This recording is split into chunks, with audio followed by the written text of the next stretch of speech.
I know you. You're that jaywalking punk anarchist. You're that jaywalking punk anarchist. Jaywalking punk anarchist. Hello, this is the Radical Reviewer. And Mad Blender. Who? Mad Bender? No, Mad Blender. Oh, Mad Blender. I've talked to Dumpster Flowers. I've never talked to a Mad Blender before. No, Rad, it's me, Leslie, from the channel Mad Blender, remember? Oh, hi Leslie, that's right.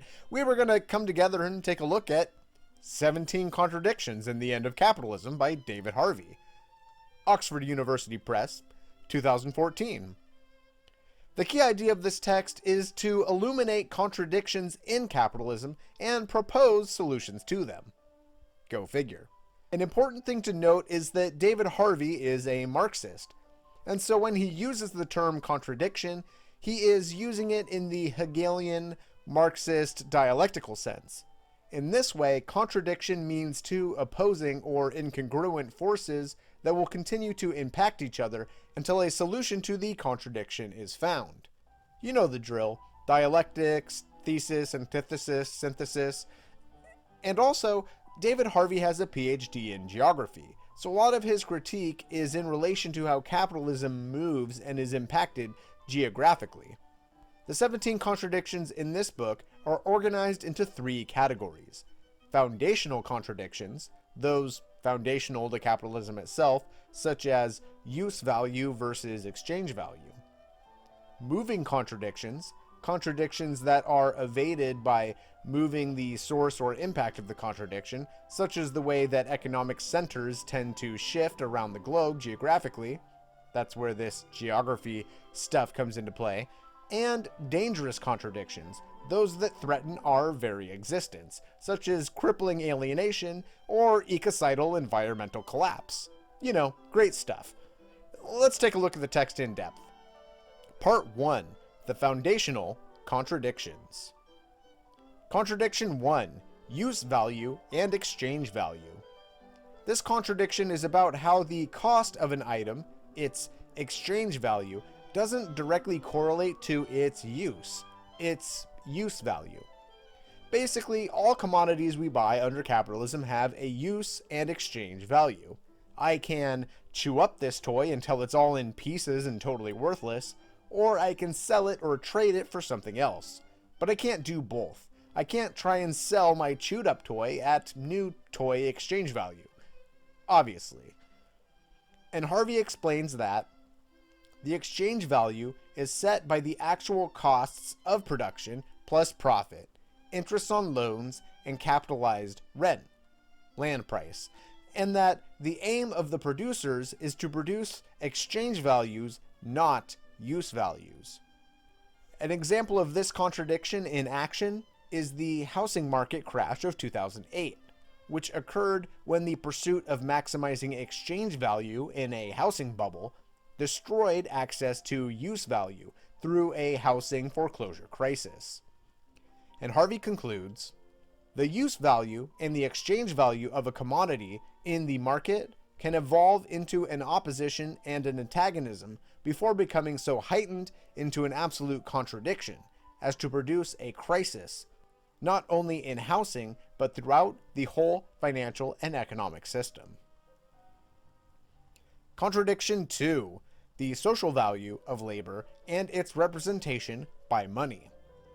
This contradiction is about how money doesn't directly represent the work that is put into a good or service, the commodity.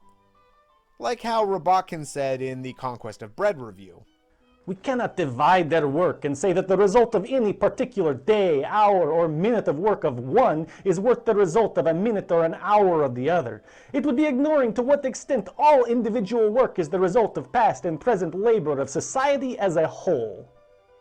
Basically, money has a hard time representing value. Harvey names several problems with various types of money and their ability to represent value. He states, commodity monies, gold, silver, tangible value, are good at storing value, but dysfunctional when it comes to circulating commodities in the market because they are rare and tangible, etc. Coins and paper monies are great as a means or medium of payment, but are less secure as a long-term store of value. Fiat currencies, issued by the state with compulsory circulation, compulsory because taxes have to be paid in this currency, as in not in Bitcoin, are subject to the policy whims of the issuing authorities. For example, debts can be inflated away by just printing money. These different functions are not entirely consistent with each other, but nor are they independent. To better understand this contradiction, Harvey looks at Silvio Giselle, who suggested that money should have an expiration date. Giselle argued that only money that goes out of date like a newspaper, or rots like a potato, could work as an instrument of exchange for newspapers and potatoes. Now, Harvey doesn't say that we should create a currency with an expiration date in order to improve money's representation as value. He argues that such a currency would not ultimately revolutionize the functions of capitalism. Harvey is simply bringing up this concept of expiring currencies to demonstrate the issue of currency as a representation of socially created value. Contradiction 3. Private property and the capitalist state. This contradiction deals with the tension between individual private property rights and the coercive power of the state. Private property essentially means a monopoly of wealth. It gives the owner the power to prevent others from using it, whether or not the owner actually needs it. As Harvey explains, private property rights confer the right to trade away or alienate that which is owned. A difference then emerges between what are called usufructuary rights, rights that pertain to active use, and exclusionary permanent ownership rights. Because exclusionary permanent ownership doesn't expire and can be passed from generation to generation despite use, it has the same problem as non-expiring currency. Now, in order to guarantee these ownership rights are upheld, the state must intervene. In fact, private property could not exist without the state. The two are absolutely intertwined. This is because the state has a monopoly on the legitimate use of force and violence, and so is the only entity with the power to protect and enforce said property rights. Think about it. If you steal a computer from your boss, the fact that the computer isn't your property means nothing unless there's a legal apparatus or police force in place to come arrest you for stealing it. And here's where a contradiction begins to emerge. To quote Harvey, the first and most obvious line of contradiction is between the supposedly free exercise of individual private property rights and the collective exercise of coercive regulatory state power to define, codify, and give legal form to those rights and the social bond that knits them so closely together. Beyond being simply a guardian of individual property rights, as some libertarian folks might have you believe, the state regularly intervenes in the market, sometimes to the benefit and sometimes to the detriment of certain capital interests. The state regulates and deregulates the market. It helps to commodify things you'd never think could be commodifiable, like carbon. It may step in to provide social safety nets when the market fails to, and it will absolutely step in to counteract market failures, the perfect example being the bank bailouts of 2008. Harvey concludes, the only viable alternative political strategy is one that dissolves the existing contradiction between private and individual interest on the one hand, and state power and interest on the other, and replace it with something else. It is in this context that much of the current left concern with the reestablishment and reclamation of the commons makes so much sense. Contradiction 4. Private appropriation and commonwealth. This contradiction is about how goods are produced socially, but the wealth of that production is appropriated privately. This is basically the socialized production versus private appropriation stuff covered in Socialism, Utopian, and Scientific. Let's watch an instructional video to learn more.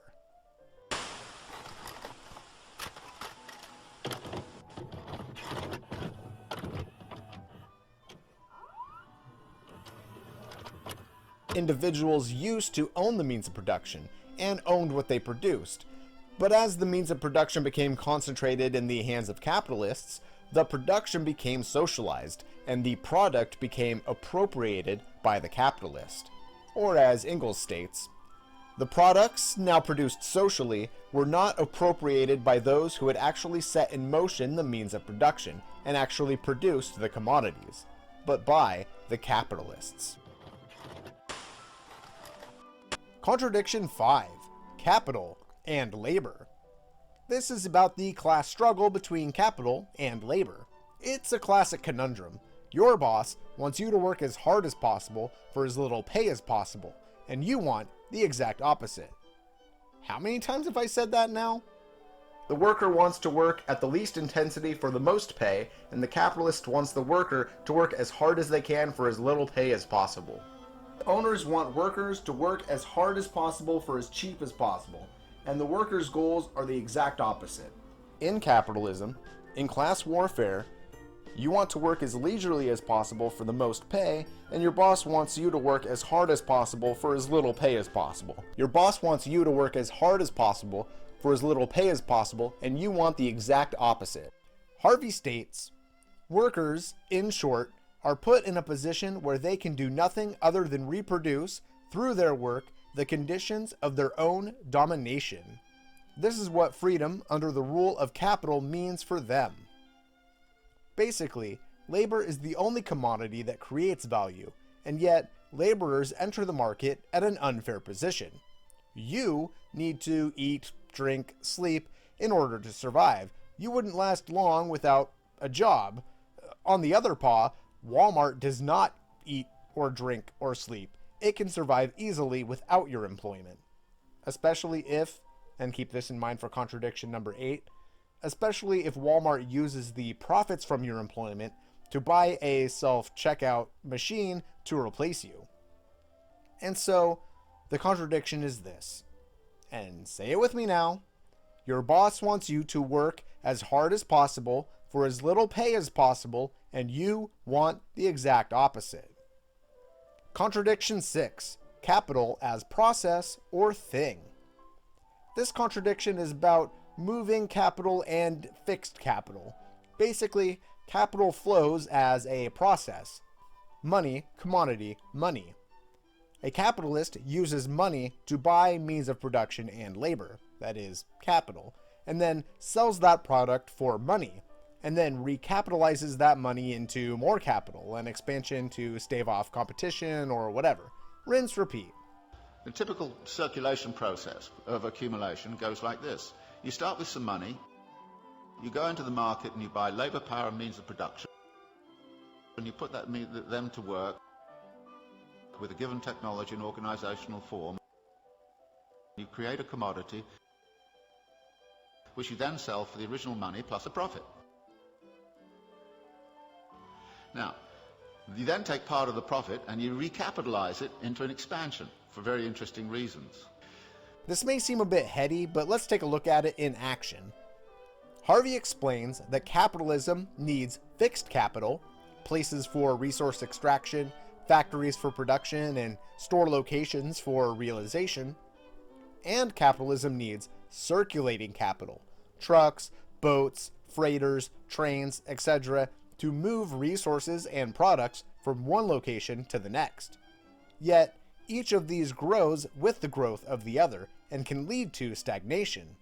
As a city grows, the shopping center in the middle has an increasingly hard time getting trucks of goods to the shop in the center for the growing population, and also the city sprawl eats up the productive centers.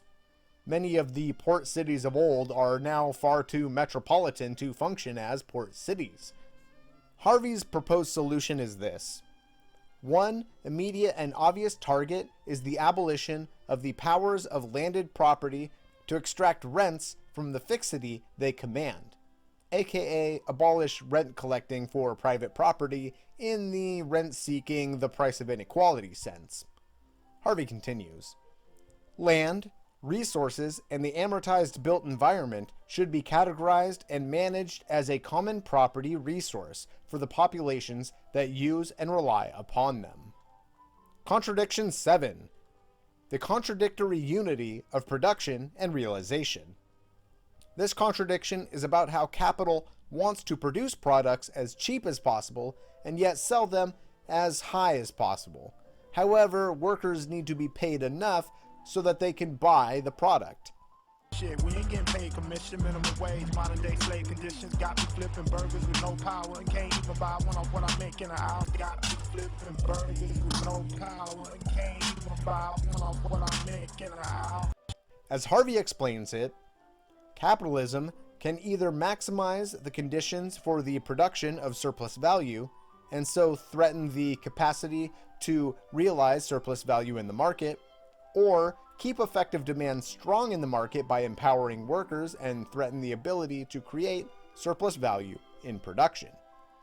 And Harvey concludes, realization should be replaced by the discovery and statement of the use values needed by the population at large, and production should then be orchestrated to meet these social needs. Okay, so this might sound like word salad, but basically Harvey is arguing that rather than capitalists trying to produce products as cheaply as possible and sell them as expensively as possible, we should try and do some sort of from each according to their ability to each according to their need. That kind of thing. Using things like workers' and consumers' councils, such as those proposed by Paracon or post-scarcity anarchism, or the Bread Book, or any other Marxist, socialist, anarchist text that proposes a more democratic and equitable means of distributing resources. Part 2. The Moving Contradictions. Contradiction 8. Technology, Work, and Human Disposability. This contradiction is about comparing human labor, which adds surplus value, versus mechanical labor, which is cheaper but does not add surplus value. Basically, no work and no pay makes Jack a poor boy. Psst. Remember in Contradiction 5, Capital and Labor, when Harvey states, workers, in short, are put in a position where they can do nothing other than reproduce, through their work, the conditions of their own domination? And I said, keep this in mind for Contradiction 8? Well, here we are. Here's how Contradiction 8, the contradiction between mechanical and human labor, went down in my life. I used to work at a fast food restaurant, and at one point, they brought in a self-checkout kiosk. They promised that hours would not be cut due to the kiosk, but only a few weeks later, and bam, no one was scheduled to work the front counter. The drive-through cashier and the fry cook now had to share front counter responsibilities. The restaurant used the profits from our labor to automate our labor and cut our hours. Harvey posits that the existing bundle of technologies, saturated as they are in the mentalities and practices of capital's search for class domination, contains emancipatory potentialities that somehow have to be mobilized in anti-capitalist struggle. And we see this all the time. How many truckers, UPS drivers, Amazon Fresh drivers, taxi drivers, Uber drivers, whatever, would be put out of a job when self-driving cars take off? Under capitalism, automating jobs is a disaster for those who lose their jobs. But why does it have to be this way? Shouldn't automation be a blessing that provides workers with more free time and allows them to pursue other interests? This almost sounds like a contradiction. Contradiction 9. Divisions of labor. This contradiction is about how capital divides labor against itself to avert class solidarity, but the divisions also hamper social production. Harvey explains that this contradiction is considered moving because capital has reshaped the way it creates divisions of labor throughout history to accommodate for the needs of capital. Harvey explains the contradiction in this way. From the standpoint of capital, it is useful, if not crucial, to have a labor market that is segmented, fragmented, and internally highly competitive. This poses barriers to coherent and unified labor organization. Let's look at this action by going back to my experience working fast food. We worked best when we worked as a team, and not in the phony, we're all in it together, we're a family here, we're part of a team kind of BS. I mean legitimately working as a team, like a collection of equals. However, as part of having a division of labor to fight against any sense of worker solidarity, the workplace had us all split up. Team members, team leaders, assistant managers, store managers, district managers, and the assistant manager above the team leader, and the manager above them, and the district manager above them, and the regional manager above them, and the chairman over them, and the vice president over them, and the CEOs over them, board of directors over them, shareholders over them. Each person reigning power over the others and destroying solidarity, but also destroying effective teamwork. The solution to this contradiction is, of course, to avoid arbitrary divisions of labor and emphasize collective and assembly modes of organization. You know, abolish unjust hierarchies and promote worker solidarity. Contradiction 10. Monopoly and competition. Centralization and decentralization. This contradiction is about capitalism's tendency towards monopoly. Basically, a firm wants monopoly so that they can name their own prices and avoid competition. But capitalism needs competition in order to function. Now, we're not talking about literal monopoly, not literally mustached, top-hatted, monocle-wielding, formal Monopoly guy type monopoly. Wait, does the Monopoly guy have a monocle? The Mandela effect! It's got me again! Ah! Okay, this doesn't have to be formal monopoly. It's about firms moving towards monopoly control, with things like forming mega corporations or loose alliances, or using copyrights on intellectual property, or using brand name recognition to create monopoly control in the market. And Harvey concludes, no feasible alternative future social order will be able to abolish these contradictions. The only interesting question is how to work with them. Contradiction 11. Uneven geographical developments and the production of space.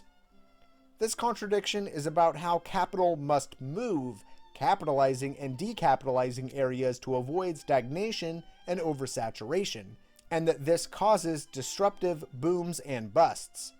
Basically, y'all remember the plot of the Cars movie? How the bustling town of Radiator Springs fell into disarray when a new highway was built which bypassed their small town? Harvey argues that increased centralization leads to other areas becoming abandoned, and also as new tech changes and as overcrowding occurs, capital needs to move to remain functional.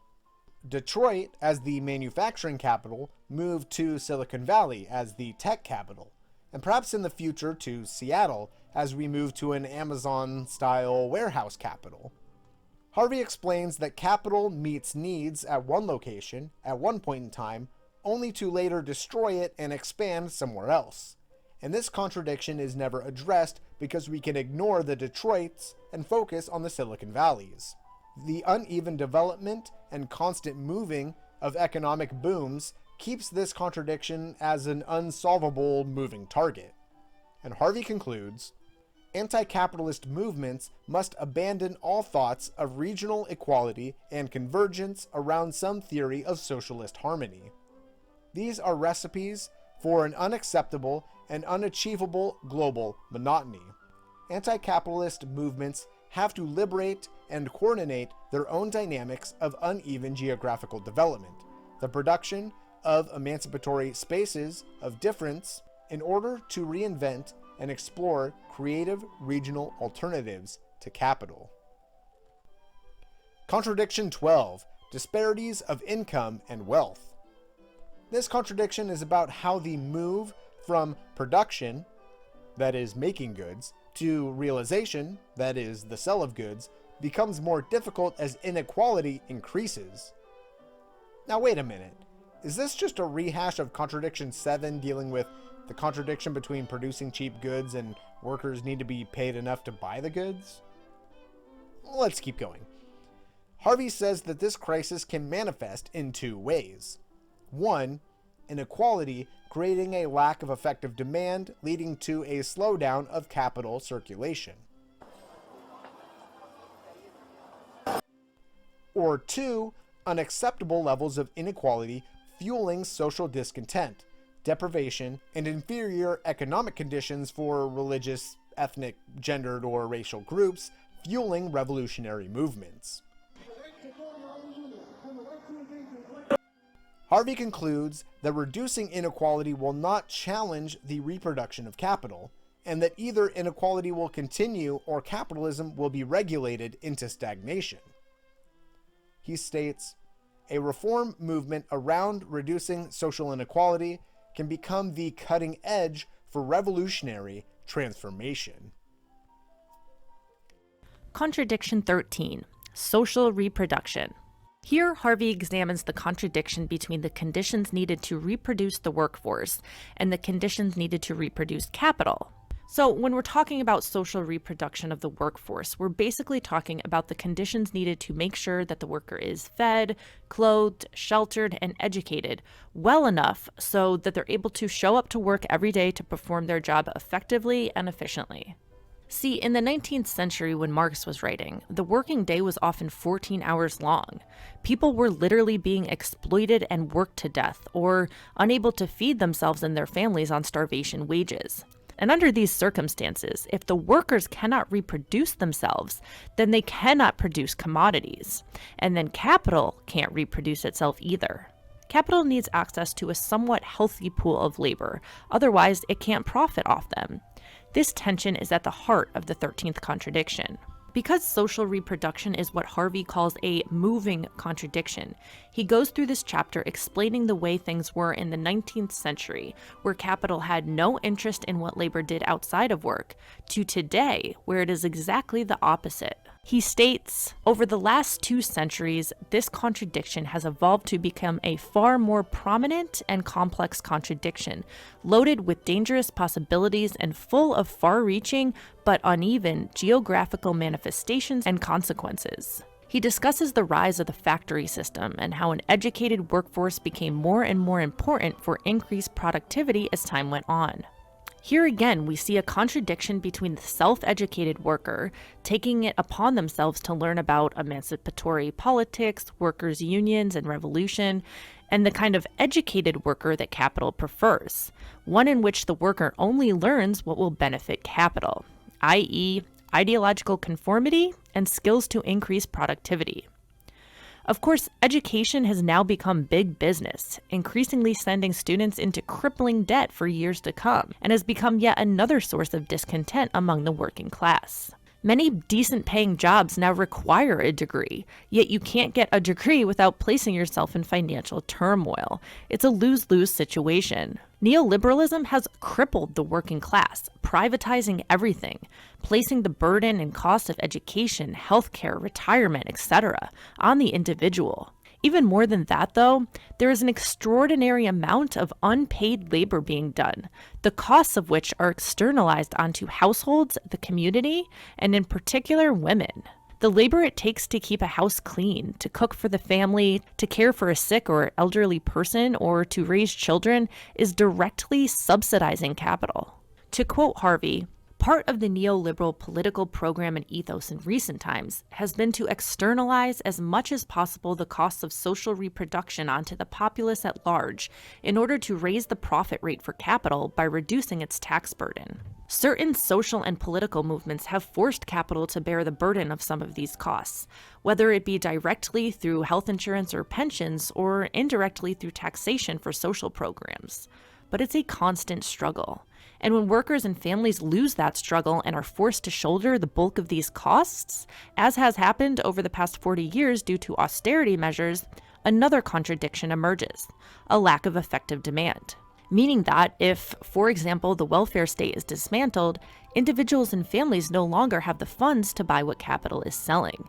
It's a lose-lose for both capital and labor.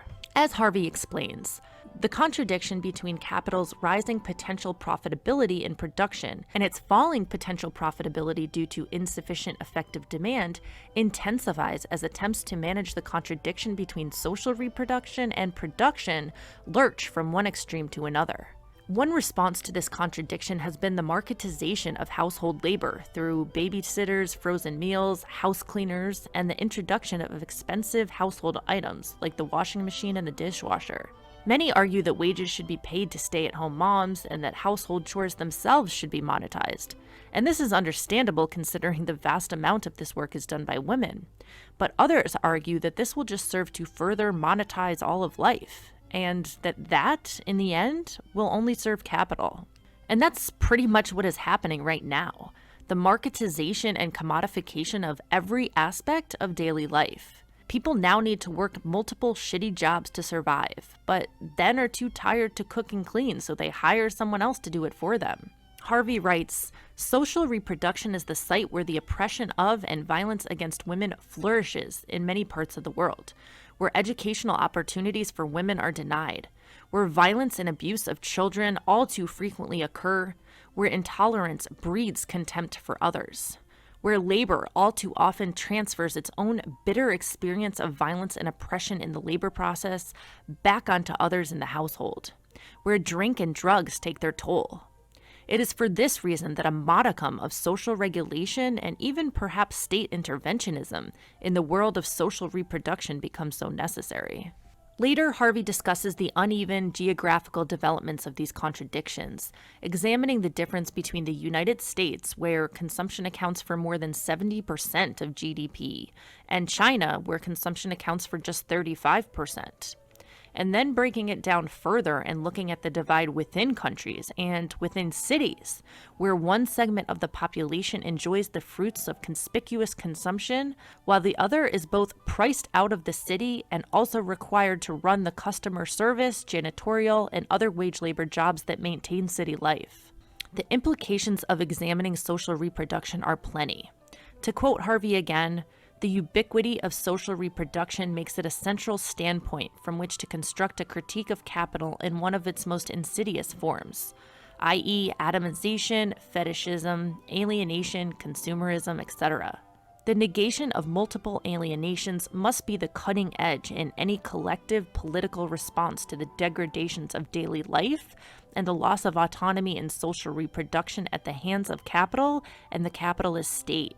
He concludes that any so-called radical strategy that seeks to empower the disempowered in the realm of social reproduction by opening up that realm to monetization and market forces is headed in exactly the wrong direction. Contradiction 14. Freedom and domination. This contradiction is about freedom versus the domination required to ensure freedom. This is about the US engaging in counterintelligence, counterinsurgency, and counter-revolutionary activities. This is about the US straight up overthrowing democratically elected leaders, suppressing their fights for freedom in a collective socialist leftist sense in order to promote freedom in the individualistic neoliberal capitalist sense. That is to say, restricting a population's freedom to nationalize their resources in order to ensure capitalists' freedom to buy up those resources on the free market. In fact, I believe both Bad Blender and I have done some videos talking all about this kind of stuff. You should probably check those out. And Harvey asks us, is human freedom for all better defended by a regime of exclusionary individual private property rights, or by common rights collectively managed by associated individuals? Are we not faced with a stark choice at the end of the day between individual freedoms being mobilized in the cause of capitalist class domination, or class struggle being mobilized by the dispossessed in the cause of greater social and collective freedoms? Part 3. The Dangerous Contradictions. In Capitalist Realism by Mark Fisher, Fisher names 3 catastrophic challenges to capitalism: ecological catastrophe, mental health, and bureaucracy. And in First as Tragedy, Then as Farce by Slavoj Žižek, Žižek names 3 irreparable challenges to capitalism: ecological catastrophe, technological innovation, and global inequality. Well, this is David Harvey's 3 dangerous challenges to capitalism. 3 dangerous contradictions that will perhaps rein in an entire new economic system or our own annihilation. Contradiction 15. Endless compound growth. This contradiction is about infinite growth on a finite planet. Harvey starts by explaining capitalism's need for compound growth in order to survive. Some of this can sound a bit Malthusian, But exponential population growth, as Malthus hypothesized, is not required within our political economic system. However, within capitalism, exponential capital growth is required. Harvey states, "For all capitalists to realize a positive profit requires the existence of more value at the end of the day than there was at the beginning.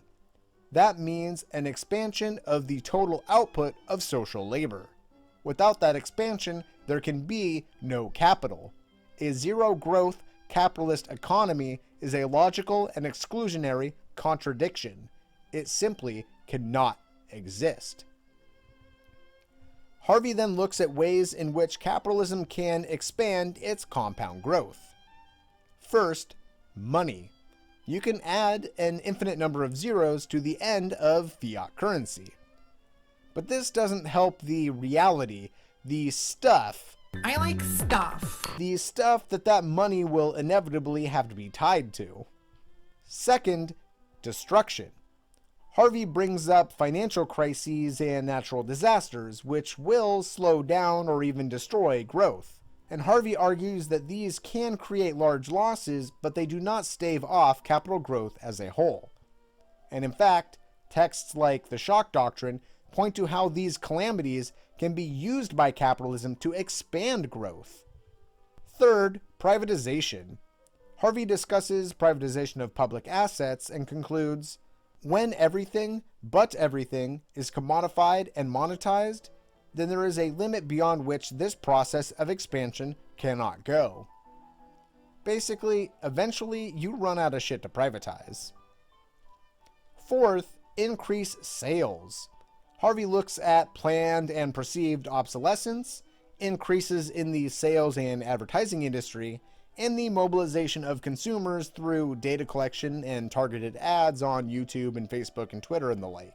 Harvey argues that despite the new economic frontiers in the online influencers and the data collection economy and all that, whatever new forms capital may take in the future, it is a mistake to think that these new forms will revolutionize capitalism. The information age, the technical age, apps, the internet, smartphones, and the like, they did not escape the need for industrialized farming, for freighters, for freight trains, and transportation trucks, which all rely on the oil industry as a primary aspect of our economy. And Harvey concludes, "The World Bank is fond of reassuring us that a rising tide of economic development is bound to lift all boats. Maybe a truer metaphor would be that exponentially rising sea levels and intensifying storms are destined to sink all boats." Contradiction 16. Capital's relation to nature. This contradiction is about how capital needs to categorize and commodify goods, even though nature doesn't actually work that way. "Folks enjoying the dog park? I can't make any money on this. The dog park is canceled. I'm sure glad I don't see anyone having a picnic on the beach today. Folks having picnics, they ain't eating at one of my fine restaurant franchises. Picnics, you canceled. Going for a hike in the woods rather than seeing the latest Marvel movie? The woods are canceled. Growing vegetables in your garden? Sharing eggs from your chicken coop? Letting your neighbors take fruit from your fruit trees? You canceled." Harvey gives 4 potential market solutions to capitalism's relationship with the environment. First, capitalism has a long history of successfully resolving its ecological difficulties. Second, the nature we are supposedly exploiting and exhausting, and which then supposedly limits or even takes revenge on us, is actually internalized within the circulation and accumulation of capital. The third main point is that capital has turned environmental issues into big business. Environmental technologies are now a big-ticket item on the world's stock exchanges. Fourth, and this is perhaps the most uncomfortable thought of all, it may be perfectly possible for capitalism to continue to circulate and accumulate in the midst of environmental catastrophes. Environmental disasters create abundant opportunities for a disaster capitalism to profit handsomely. Harvey argues that capitalism will not likely collapse in the face of environmental dangers. whether it's peak oil, or soil erosion, or new diseases, or resource wars, or millions of environmental refugees. Perhaps all of these things will take place, and they will all be disastrous for us and a token to our stupidity, but they will not, in themselves, end capitalism. And Harvey concludes, this revolt is across the political spectrum. Rural conservatives are every bit as outraged as urban liberals and anarchists at the commodification, monetization, and commercialization of all aspects of nature. The seeds are sown for a humanist revolt against the inhumanity presupposed in the reduction of nature and human nature to the pure commodity form. And finally, Contradiction 17, the revolt of human nature, universal alienation. This contradiction is about humans being social creatures who need to use social solutions to solve social problems, versus capitalism, which makes every aspect of our lives increasingly individualistic and alienating. Harvey starts by arguing, as he did with the environmental contradiction, that capitalism will not collapse under this contradiction, but rather that the costs of maintaining capitalism despite this contradiction will become too great for humanity to bear. Harvey spends a good deal of this section discussing the work of Andre Gors, who explores the consequences of capital's contradictions through the lens of alienation. Quote, the economic rationalization of work that occurs with the capitalist development of technological powers produces individuals who, being alienated in their work, will necessarily be alienated in their consumption as well, and eventually in their needs. The more money individuals can command, the more individuals' needs must increase if those individuals are to perform their economic role as rational consumers. Rational, that is, from the standpoint of capital. One's work should be a creative outlet. It should give meaning to one's life. But instead, the opposite is true. Technological innovation and capitalist dynamics have in fact left workers disempowered and depressed, unable to participate fully in their creative process, unable to cooperate and build solid social bonds with fellow coworkers, and unable to interact meaningfully with the natural world. Because productivity and efficiency are the mantras of production, personal fulfillment will always be pushed to the wayside. To quote Harvey, in saving time and effort at work, technology destroys all meaning for the worker. And this absolutely carries over into our personal and social lives outside of work. Instead of using our free time to indulge in creative outlets and meaningful activities, capital, through advertising and strategic product placement, has convinced us that we must fulfill manufactured pseudo-needs. We must fill up on what Gors calls compensatory goods, which are, quote, desired as much, if not more, for their uselessness as for their use value. For it is this element of uselessness in superfluous gadgets and ornaments, for example, which symbolizes the buyer's escape from the collective universe in a haven of private sovereignty. Harvey states, the ever-present danger is that freely associating and self-creating individuals, liberated from the chores of production and blessed with a whole range of labor-saving and time-saving technologies to aid their consumption, microwaves, washing and drying machines, vacuum cleaners, to say nothing of electronic banking, credit cards, and cars, might start to build an alternative, non-capitalistic world. You hear that? Freely associating folks on BreadTube, freely sharing easy-to-digest videos, might be building an alternative, non-capitalistic world. It turns out this is praxis. Or, well, at least maybe just a little bit. In fact, speaking of YouTube, Harvey explains that communicative technologies are a double-edged sword. They can be wielded by an educated and alienated youth for political and even revolutionary purposes, or they can so absorb time. Perhaps we're doing both right now. Is this praxis or interpassivity? Are we learning about the need for revolutionary change? Or are we having our desires for revolutionary change artificially met through passively consuming leftist content? Let's not think about that too much.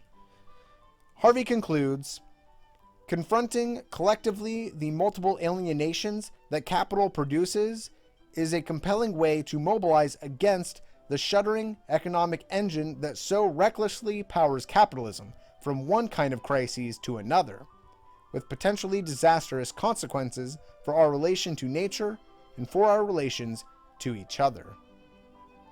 Conclusion: prospects for a happy but contested future. The promise of revolutionary humanism.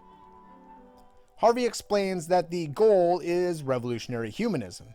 He states, "It is in a political climate such as this that the violent and unpredictable eruptions that are occurring all around the world on an episodic basis, from Turkey and Egypt to Brazil and Sweden in 2013 alone, look more and more like the prior tremors of a coming earthquake that will make the post-colonial revolutionary struggles of the 1960s look like child's play. If there is an end to capital, then this is surely where it will come from, and its immediate consequences are unlikely to prove happy for anyone." Epilogue: Ideas for Political Praxis. This is basically a summary of all of Harvey's conclusions. 17 political actions to address the 17 contradictions. 1. Promote use value over exchange value. 2. Facilitate circulation of goods and services in a way which excludes private individuals to accumulate money as a form of social power. 3. The creation, management, and protection of common property by popular assemblies. 4. Disallow appropriation of social power by private persons. 5. Associated producers deciding what, how, and when to produce in collaboration, as opposed to through class warfare. 6. Slow down daily life.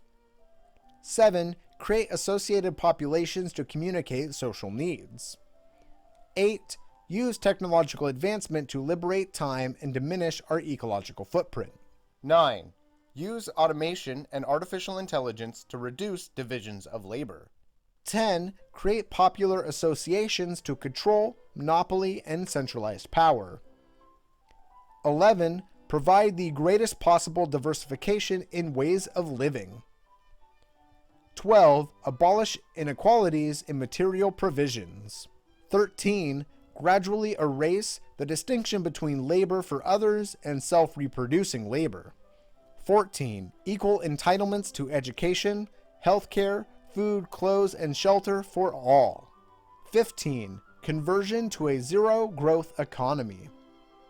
16. Appropriation and production of natural forces with the maximum regard for the ecosystem. And 17. Everyone considered equally worthy of dignity and respect. But all of this just makes a lot of sense, so it will probably never happen. Conclusion. This book can be dense at parts. It is certainly a little more economically challenging than other texts that I've covered. If you're intimidated by some of the concepts or terminology, I'd recommend watching some of David Harvey's lectures, or reading his Intro to Marxism, or watching the series Marxist Economics Made Easy, or some other primer on Marxist economics before tackling this text. But if you think that you're up to the task, I would highly recommend it. As I said in the beginning, an interesting aspect of this text is that David Harvey has a PhD in geography, and it shows, with his emphasis on the ways that the functions of capitalism move around the earth. Many theorists discuss the relationship between the first and third world, such as the shock doctrine or the story of stuff. And many authors discuss the relationship between the city and the countryside, such as Kropotkin or Ingalls. But David Harvey's expertise in geography provides a very unique and informative take on the various cycles of capitalism and capital accumulation and the contradictions that emerge across the geographical landscape. If you're thinking that something is up with capitalism and you want to know what, if you've seen aspects of these contradictions take place in your life, but you'd like some economic theory to explain them, Or if you're interested in the ways in which opposing forces within capitalism lead to contradictions which distort and harm human relations, and in the most extreme cases they lead to grotesque alienation and environmental destruction, then I'd recommend 17 Contradictions and the End of Capitalism. But that's just me. Mad Blender, what do you think? Yeah, I completely agree here with Radical Reviewer. If you're new to political economy, this book can be a bit dense, but I promise it's well worth the read. 17 Contradictions is one of my favorite books on political economy and one that I return to over and over again in my work. It does an amazing job of explaining the internal mechanisms of capital and how these mechanisms will always produce contradiction, instability, and ultimately crisis. If you're trying to convince someone why capitalism can't be reformed, or if you're one of those people that thinks capitalism can be reformed, this book is for you. Before I leave, I just want to thank Radical Reviewer for having me on his channel today. It's been a blast. Yeah, cool. Thanks, Mad Blender. And thanks for helping me with this review. And as always, I'd also like to thank my wonderful patrons. Thank you, Alyssa Turner-Gibb, April Elizabeth Kester, Bobby Lean, Kamazat's Altar, Cider Shot, Dirk Kelly, Donnie Tiny Hands, Emmanuel Vasconcelos Torres, Evan Matthews, Buzzy the Fair, Jack, Jan Waterman, Jiggly Puffer, Callie, Linux Powered Communism, LS, Lucy, Lukalele, Mad Blender, Marvelous, Mare Penguin, My Fake Name, Nick, Noochman, Odid Sayer, Orletan Odabui, Only Dog Knows, Petey Morin, Paint Eater, Pat Ron, Sean Butterfield, Susie O, Tammy Aaron, The Fool, The Surfs, Tokupine, Tom T, Tony Harrison, Tyler Cook, Uncultivated Identity, and Vera. And if you'd like to support me on Patreon, you can go to patreon.com/radicalreviewer. And if you're interested in radical theory, looking for a book recommendation or whatever, you can get your radical reviews here with the Radical Reviewer. Thanks for watching.